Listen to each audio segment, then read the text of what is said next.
আপনি এখানে দাঁড়িয়ে আছেন? কি হয়েছে বৌমা, এত জোরে জোরে ডাকছো কেন?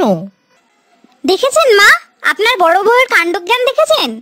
এখন বেলা 8টা বাজে, অন্যদিন তো 7:30 বাজতে না বাজতেই আমার ঘরে চা পাঠিয়ে দেয়, আর আজ এখনো আমার ঘরে চা পাঠায়নি।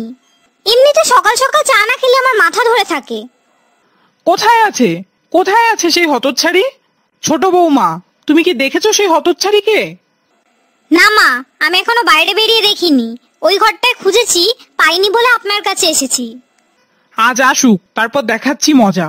সকাল সকাল সবাইকে একটু চা করে খাওয়াবে, সেটাও হয়ে ওঠে না সেই হতচ্ছাড়ির দ্বারা। দেখতে যেমন কুৎসিত, তেমন মনটাও খুবই খারাপ। কোথা থেকে যে ধরে নিয়ে এসেছে আমার বড় খোকা, জানি না বাবা।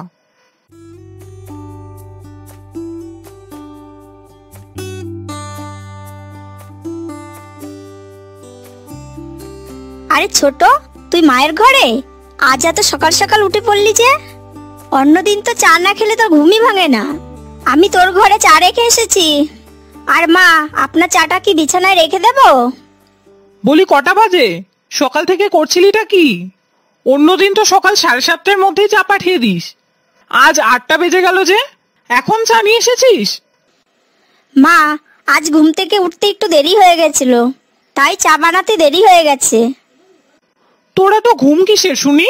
গায়ের রংটা দেখেছিস তোর? এই গায়ের রঙের জন্য গ্রামে তো কারো কাছে মুখই দেখানো যায় না, তার উপর ঘুমিয়ে ঘুমিয়ে মোটা হাতির মতো চেহারা হচ্ছে তোর। শোন, কাল থেকে সকাল 7:30-র মধ্যে যেন সবার ঘরে চা পৌঁছে যায়। ঠিক আছে মা, কাল থেকে 7:30-র মধ্যেই আমি সবাইকে চা দিয়ে আসবো।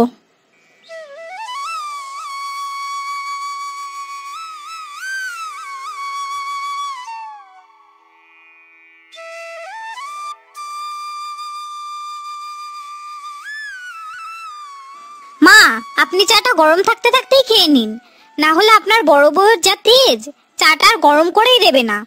না না বাবা, আমি আমার ঘরে যাই, আমার চাটাও ঠান্ডা হয়ে যাচ্ছে।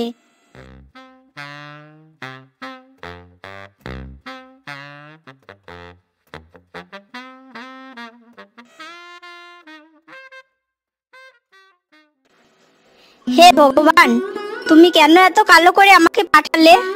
আমি এত কালো বলে বাড়ির বড় বউ হওয়া সত্ত্বেও ঝি চাকরের মতো এত কাজ করতে হয়। প্রতিদিন আমাকে কিছু না কিছু কথা শুনতেই হয়।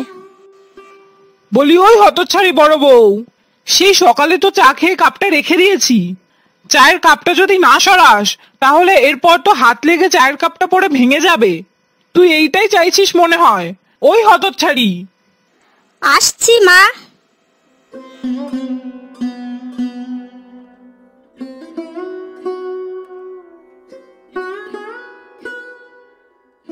বলি তুই কি নিজের থেকে কোনো কাজ করতে পারিস না? সব কাজ আমি বলে বলে দেবো, তারপর করবি? আর শোন, আমি ছোট বউর ঘরে যাচ্ছি, দুপুরের রান্নাটা তুই একাই করিস। অনেক গরম পড়েছে, এই গরমে ছোট বৌমা আগুনের সামনে গেলে কালো হয়ে যাবে। তোর আর কি, তুই তো এমনিই কালো। মা, একা একা রান্না করতে তো অনেক সময় লাগবে। ছোট যদি সবজি কেটে দিত তাহলে রান্নাটা একটু তাড়াতাড়ি হতো।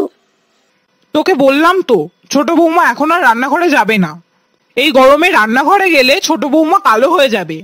রান্না একটু দেরি হয়তো হোক, আমি ছোট বৌমাকে রান্নাঘরে পাঠাবো না। একটা মাত্র বৌমা, যাকে নিয়ে রাস্তায় বেরোনো যায়, আর তোকে নিয়ে তো রাস্তায় বেরোনোই যায় না। গায়ের লোক বলতে পারে না তাই, আর না হলে গায়ের লোক বাড়ির উপরে এসে বলে যেত এই জঙ্গলিটাকে কোথা থেকে ধরে নিয়ে এসেছি বলে। ঠিক আছে মা, আপনি ছোটর ঘরে যান, আমি রান্না বান্না একাই করে নেব। মুখের দিকে তাকালেই মনে হয় দিনটা খারাপ যাবে।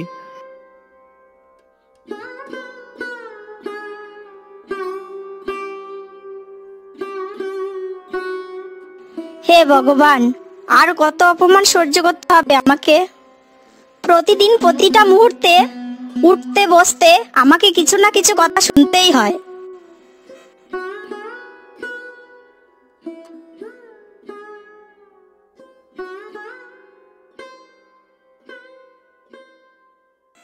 বলছি কি মা, আপনার ছেলে বাড়ি ফিরলে আপনি একটু বলুন না আমাকে যেন অন্য আরেকটা ক্রিম এনে দেয়। এই গরমে গায়ের চামড়া রোদের জন্য যেন একেবারে কালো হয়ে যাচ্ছে। দেখুন না, দেখুন একটু কালো কালো দেখাচ্ছে না আমাকে?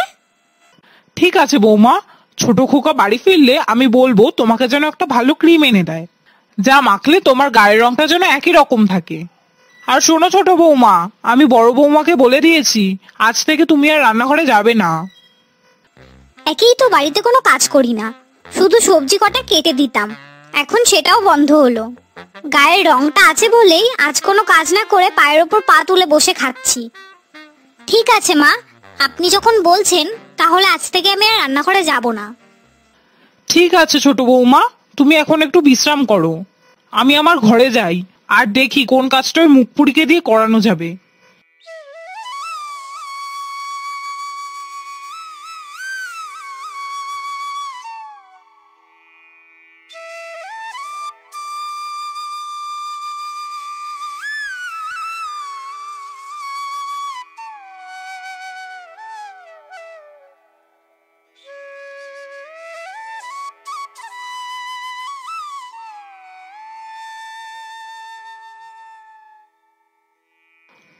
বলি কি খোকা, শোন, অনেক গরম পড়েছে, সূর্যের তাপটা অনেকটা বেশি, তাই বলি কি ছোট বৌমার জন্য একটা ভালো ক্রিম নিয়ে আয়, আর না হলে ছোট বৌমাও বড় বৌমার মতো কালো হয়ে যাবে। শুধু গায়ের রং দিয়ে কাউকে বিচার করো না মা, তুমি জানো ওর মনটা কত কুৎসিত। বৌদিকে দেখো, হতে পারে বৌদির গায়ের রংটা একটু কালো, কিন্তু সারা দিন রাত খেটে সংসারটা কিরকম আগলে রাখে, ঠিকঠাক খাওয়ার সময় পর্যন্ত পায় না। কে বলেছে তোকে ঠিকঠাক খাওয়ার সময় পায় না? জানিস আজ ঘুম থেকে কটার সময় উঠেছিল? সকাল 8টার পরে আমাকে আর ছোট বৌমাকে চা দিয়েছিল। কেন, তোমার ছোট বৌমা কি করেছিল? ও তো গিয়ে চাটা তৈরি করে নিয়ে আসতে পারতো। না না, আমি ছোট বৌমাকে রান্নাঘরে ঢুকতে বারণ করেছি, আর না হলে ছোট বৌমাও কালো হয়ে যাবে। ছোট বৌমাকে তুমি মাথায় তুলছো তো, ঠিক একদিন বুঝতে পারবে তোমার ছোট বৌমা কেমন আর তোমার বড় বৌমা কেমন। এতে বোঝাবুঝির কি আছে? সবাই জানে আমার ছোট বৌমা দেখতে লক্ষ্মী আর বড় বৌমা দেখতে ভুতুড়ে পেঁচি। তুমি এখনো রূপ নিয়ে পড়ে আছো মা, কাউকে মন থেকে যাচাই করে দেখলে না। করো, তোমার যা ভালো লাগে তাই করো।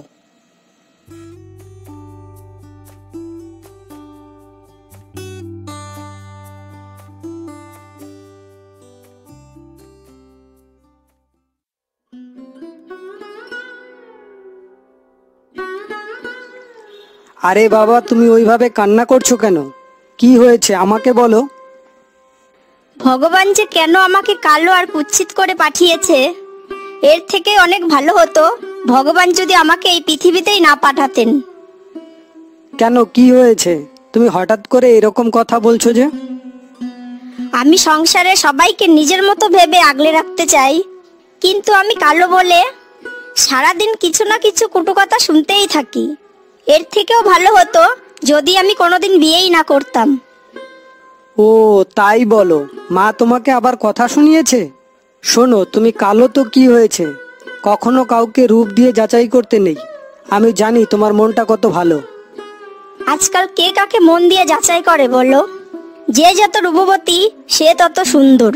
আজকে আমি কালো বলে সবার কাছে খারাপ, আর আমি যদি সুন্দর হতাম ছোট বউয়ের মতো সবাই আমাকেও ভালোবাসতো। তুমি দুঃখ করো না, একদিন আসবে সবাই তোমাকে মাথায় তুলে রাখবে। আর তুমি কালো, তা ভালোই তো, কালো মানে জগতের আলো।